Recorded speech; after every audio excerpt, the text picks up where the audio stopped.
করে দেশকে গঠন করা এবং ফ্যাসিস্ট থেকে দেশকে মুক্ত করা। আমাদের দেশ থেকে যারা নাকি এলেক্ট পারসন নাম দেয়, টাকা কামাই করি আমরা, আর ওরা ক্ষমতার চেয়ারে বসে টাকা পাচার করে।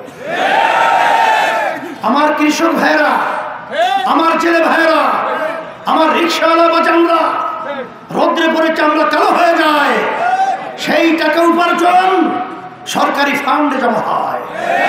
আমার ভাইরা বিদেশে সেই রোদ্রের মাটিতে পড়ে চামড়া কালো হয়ে যায়, চেহারা কালো হয়ে যায়, সেই টাকার এভিডেন্সের মাধ্যমে দেশ চলে। আর ওরাই চেয়ারে ক্ষমতার মস্তলে বসে আমাদেরকে বিদেশে পাচার করে।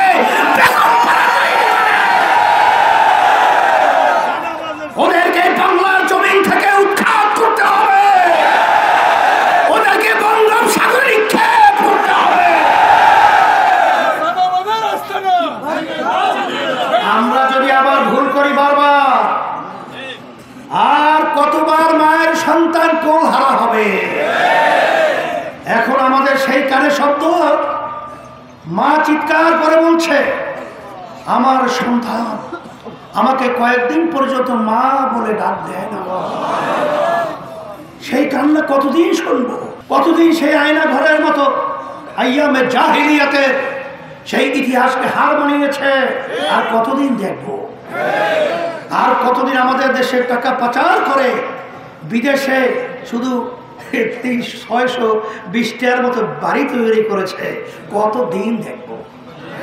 এর পরিবর্তন আমাদের কি করতে হবে?